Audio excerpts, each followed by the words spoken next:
हमारे light of nation lawn news channel में स्वागत है। आज हम आपको जिस मेहमान से मिलाने जा रहे हैं वो किसी के परिचय का मोहताज नहीं है, अपने आप में एक शख्सियत हैं। उन्होंने एक ऐसी मुकाम और ऐसी एक स्थान को प्राप्त किया है जहां तक पहुंचने के लिए बहुत से लोग अपार प्रयत्न करते हैं लेकिन नहीं पहुंच पाते। जी हाँ, हम बात कर रहे हैं आज हमारे बीच मौजूद श्री पुरुषोत्तम शर्मा जी, जो मध्य प्रदेश डीजीपी के पद पर अभी वर्तमान में कार्यरत हैं, लेकिन भविष्य में वो कहाँ जाना चाह रहे हैं, क्या करना चाह रहे हैं, वो हम उन्हीं से जानेंगे और उन्हीं से समझेंगे और आप तक हम उनकी बात को पहुंचाएंगे। तो हम शुरुआत करते हैं। हमारे light of nation lawn news channel में स्वागत है। बहुत बहुत धन्यवाद। हम चाहते हैं कि सबसे पहले आप अपना स्वयं का परिचय हमारे माध्यम से हमारे दर्शकों तक पहुंचाएं। देखिए, मैं 1986 बैच का आईपीएस ऑफिसर हूं और वर्तमान में पुलिस महानिदेशक स्तर का अधिकारी होकर मध्य प्रदेश का सबसे उच्चतम शिखर पर हूं। मैं मध्य प्रदेश का नंबर 1 आईपीएस ऑफिसर हूं। शीघ्र ही मैं वीआरएस लेकर अब एक अपनी नई पारी शुरू करना चाहता हूं। नई पारी के रूप में मैं राजनीतिक पार्टी के माध्यम से लोगों की सेवा करना चाहता हूं और इसके लिए मेरा घर मुरैना और श्योपुर क्षेत्र रहेगा। यहाँ के सभी लोग मेरे एक परिचित हैं, रिश्तेदार हैं और मुझे बेहद प्रेम करते हैं। वैसे भी काम करते समय पर आपका जो परफॉर्मेंस रहा है वो पुलिस प्रशासन की दृष्टि से भी बहुत बेहतर रहा है। जनता को ऐसी उम्मीद है कि यदि ऐसा व्यक्ति राजनीतिक क्षेत्र में प्रवेश करता है तो शायद जनता के लिए कुछ अच्छा कर सकता है और जनता की जो पीड़ा है उसको बेहतर तरीके से समझ सकता है। तो हम सबसे पहले उनसे जानते हैं कि वो जो उन्होंने कहा कि गृह जिला घर, तो आपकी जनता आपसे कितना स्नेह करती है, ये भी हम आपसे ही जानना चाहते हैं। देखिए, जब से मैं पिछले 2 वर्षों से मुरैना में अब तो निवासरत हूँ। मेरा खुद का मकान जौरा में है, मुरैना में है, मेरी ऑफिस भी श्योपुर में है और जौरा और मुरैना में मैं वीडियो कॉन्फ्रेंस के माध्यम से लोगों से संपर्क रहता है यदि मैं क्षेत्र से बाहर हूँ, और क्षेत्र में तो मेरा जीवन संपर्क रहता है। प्रातःकाल बंगले पे बड़ी संख्या में लोग आते हैं और मैं उनकी समस्याएं सुनता हूँ और उनके समस्याओं को एड्रेस भी करता हूँ, उनका समाधान करता हूँ। तो एक प्यार वाला रिश्ता तो पूरे क्षेत्र में लोगों का बना हुआ है और जो बड़ी संख्या में लोग आते हैं वो दिखाते हैं कि लोगों की चाहत मेरे प्रति बहुत है। मैं आपसे कुछ अलग से प्रश्न कर रहा हूँ कि जैसे कि आपने प्रशासनिक कार्य करते हुए सारी समस्याओं को, सारी चीज़ों को मैनेज किया है, वर्तमान में मुरैना जिले के इस जौरा क्षेत्र की विशेष समस्या अभी क्या है और क्या अच्छाई है, दोनों को मैं आपके माध्यम से जानूंगा। यदि आप राजनीतिक क्षेत्र में प्रवेश करते हैं तो सबसे पहले आप वो कौन सी समस्या है जिसको दूर करना चाहेंगे? देखिए, समस्याएं तो इस क्षेत्र में मैंने आकलन किए कई हैं। एक तो मुझे जो लग रहा है कि मुझे इस क्षेत्र में जो हीनियस क्राइम है, मैं अभी देख रहा हूँ पिछले समय रॉबरी हुई, डकैती हुई, जनता में बड़ा असंतोष रहा। तो एक तो पुलिस एडमिनिस्ट्रेशन को बड़ा जनोन्मुखी बनाने की आवश्यकता है। मैं रोज शिकायतें सुनता हूँ कि कभी गलत केस कायम कर लिया, कभी पुलिस तंग कर रही है। लोगों को प्रति एक पुलिस में एक विश्वास जागृत किया जाए, ऐसी एक मैं व्यवस्था दूंगा। एक जैसे कि पब्लिक रिड्रेसल कमेटी बनते हैं, जो इंग्लैंड में मैं जब था तो वहाँ था कि पब्लिक और पुलिस का संवाद बना रहे। नगर सुरक्षा है, ग्रामीण सुरक्षा समिति है, उनको एक्टिवेट करूँगा ताकि और अच्छा पुलिस के साथ हमारा संवाद हो। रेवेन्यू के क्षेत्र में जमीनों की संबंधी बड़ी शिकायतें हैं, उनको किया जा सकता है। केवल अपने को टाइम लिमिट सेट करना है और एक लीडरशिप के नाते हस्तक्षेप करना है। तीसरी शिकायतें पानी की है और कुछ स्थानों में पानी की उपलब्धता नहीं है। इसके लिए आपको केवल डिपार्टमेंट को एक्टिवेट करना है कि भाई जो आपकी योजना है उसको इम्प्लीमेंट करो, लोगों तक ड्रिंकिंग वाटर पहुंच सके। युवाओं के लिए ये आवश्यकता है कि इनोवेटिव तरीके से बहुत सारी हमारी इंडस्ट्रीज बंद हो गई हैं, यदि इंडस्ट्रीज हम खोल देते हैं तो युवाओं का रोजगार मिलेगा, प्रॉस्पेरिटी बढ़ेगी। तो ये सारा प्लान मैं बना चुका हूँ इस क्षेत्र के लिए और एक मैनिफेस्टो मैं जल्दी ही जारी करूँगा। अच्छा ही। बहुत अच्छी बात तो ये है कि यहाँ के लोग बहुत धार्मिक हैं।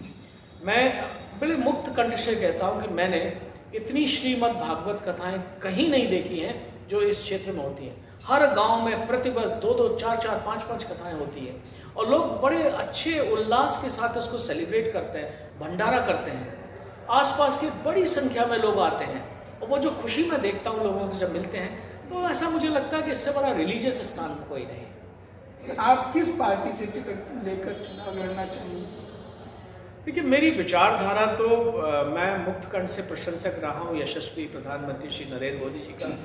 मैं पॉलिसीज़ के रूप में लॉ एंड ऑर्डर में अमित शाह जी का प्रशंसक रहा हूँ और मैंने पुलिस के नज़रिए से देखा कि मध्य प्रदेश हो, उत्तर प्रदेश हो, गुजरात हो, इतनी लॉ एंड ऑर्डर सुधरी है विगत वर्षों में। तो मेरा सोच और मेरा नज़रिया तो भारतीय जनता पार्टी के प्रति समर्पित है और मैं सेवा भी उसी पार्टी के माध्यम से समाज की करूँगा। तो डेफिनेटली मेरा विचार है कि मैं ज्वाइन करके उस माध्यम से, बीजेपी के माध्यम से लोगों की सेवा करूँ। अभी लोकसभा चुनाव आ रहा है, तो आपको क्या लगता है कि आपको अगर मौका मिलता है तो लोकसभा चुनाव लड़ेंगे? यदि पार्टी मुझे देती है तो मैं डेफिनेटली लूँगा और मैं इतना विश्वास दिलाता हूँ कि मुरैना श्योपुर की जो जीत होगी वो मध्य प्रदेश में उच्चतम शिखर की जीत होगी। तो जनता चाह रही है कि अब की बार आप लोकसभा चुनाव में उतरें और क्षेत्र की जनता आपको विजय बनाकर लोकसभा तक, संसद तक पहुंचाए।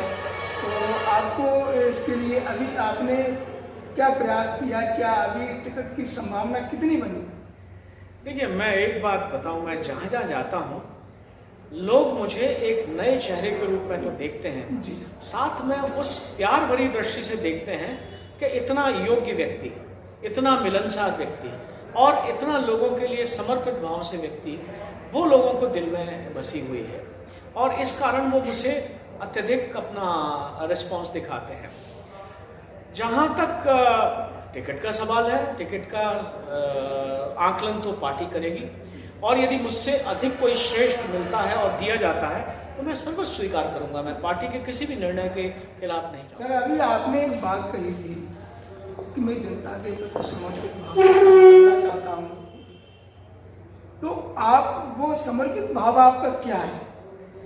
देखिए, मैं आपको बताऊं कि मैं एक किसान परिवार, सामान्य परिवार से निकला हुआ व्यक्ति हूं और आईपीएस के उच्चतम शिखर पर हूं। जी जी। आज ईश्वर ने मुझे सातों सुख दिए हैं। जी सर। मेरा बेटा आईआरएस होकर डिप्टी कमिश्नर इनकम टैक्स है, मेरी बेटी बहुत उच्च पद पर कार्य कर रही है, मेरे दोनों बच्चे सेटल्ड हैं।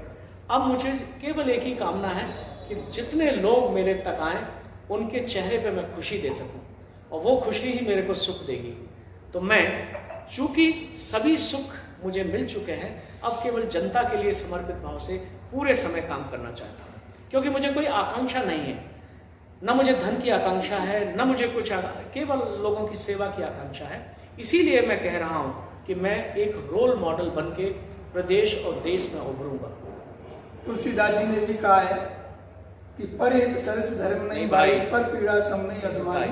तो बिल्कुल आपने जो बात कही है मुझे भी बहुत अच्छी लग रही है कि वास्तविक रूप में जीवन में हम अपने लिए तो तमाम सुख सुविधाएं उपलब्ध कर लेते हैं, लेकिन अगर हम किसी के चेहरे पर थोड़ी सी भी मुस्कुराहट दे सके तो जब वो उसके दिल से एक दुआ निकल, मुँह से ना कहे, दिल से जो दुआ निकलती है वो शायद हमारे हृदय को अंदर तक झकझोर देती है और एक सुख पहुंचाती है, और वही हमारी सबसे बड़ी दौलत है। तो आपने बिल्कुल सही कहा है, ये आपकी बात जनता समझ रही है और सुन भी रही है, और मैं चाहता हूँ कि आप जीवन में बहुत अच्छे आगे बढ़ें और ईश्वर करे आपकी मनोकामना और जो टिकट है वो आपको निश्चित मिले, जिससे जनता की सेवा हो सके। एक्चुअली मैं आपको बताऊं, जब दैनिक भास्कर का सर्वे हुआ जी तो जनता के मन में ये है कि कोई ऐसा व्यक्ति आए जो बहुत अधिक पढ़ा लिखा हो, जो बहुत प्रभावशाली हो ताकि हमारी बात उठा सके, और जो बहुत नेक नीयत से हमारी सेवा कर सके। और जनता ने देखा कि ये तीनों गण ईश्वर की दया से पुरुषोत्तम शर्मा। वास्तविक रूप से सर क्या है, हकीकत में ये क्षेत्र पिछड़ा रहा और दुर्भाग्य से उन्हें ऐसा कोई नेतृत्व मिला भी नहीं। और ये बहुत बड़ी सौभाग्य की बात है कि हकीकत में देखा जाए तो जनता समझ रही है कि एक व्यक्ति जो योग्य है वो हमारे बीच में अब आया है। मैं तो बिल्कुल जनता की अदालत में उनके फैसले का स्वागत करूंगा। यदि जनता की इच्छा है और पार्टी मुझे ये कार्य देती है तो बखूबी मैं पूरा करूंगा। मुरैना जिले, श्योपुर जिले की जनता को क्या संदेश देना चाहते हैं? मैं अपने माध्यम से यही कहूंगा कि मेरा अब संपूर्ण जीवन काल आप लोगों के लिए समर्पित है और यदि मुझे आपका नेतृत्व करने का मौका मिला तो बहुत ईमानदारी से मैं एक ऐसा नेतृत्व करूंगा जो प्रदेश और देश में एक रोल मॉडल रहेगा। मैं निस्वार्थ भाव के साथ 24 घंटे आपकी सेवा में समर्पित रहूंगा। तो ये थे हमारे श्री पुरुषोत्तम शर्मा जी। आपने सुना और ये आप बखूबी जानते हैं कि एक योग्य और एजुकेटेड व्यक्ति जितना अच्छा कार्य कर सकता है, शायद मुझे नहीं लगता कि इससे कम कुछ व्यक्ति कुछ ऐसी सोच रख पाएगा। मुझे भी उम्मीद है कि निश्चित ही आप योग्यता को, जो योग्य है उसको योग्यता के शिखर तक पहुंचाओगे और निश्चित ही आप उनको मौका दोगे, चुनोगे और भविष्य में हम भी मंगल कामना करते हैं कि उनकी टिकट फाइनल हो, सफल हो और इस मुरैना जिले की और श्योपुर जिले की जनता का नेतृत्व आप करें। इन्हीं शुभकामनाओं के साथ मैं आपसे विदा लेता हूं। फिर आगे हम पुनः टिकट मिलने के बाद आपसे फिर बात कराएंगे। इसी के साथ ये हरनील शर्मा आपसे विदा लेता है। धन्यवाद।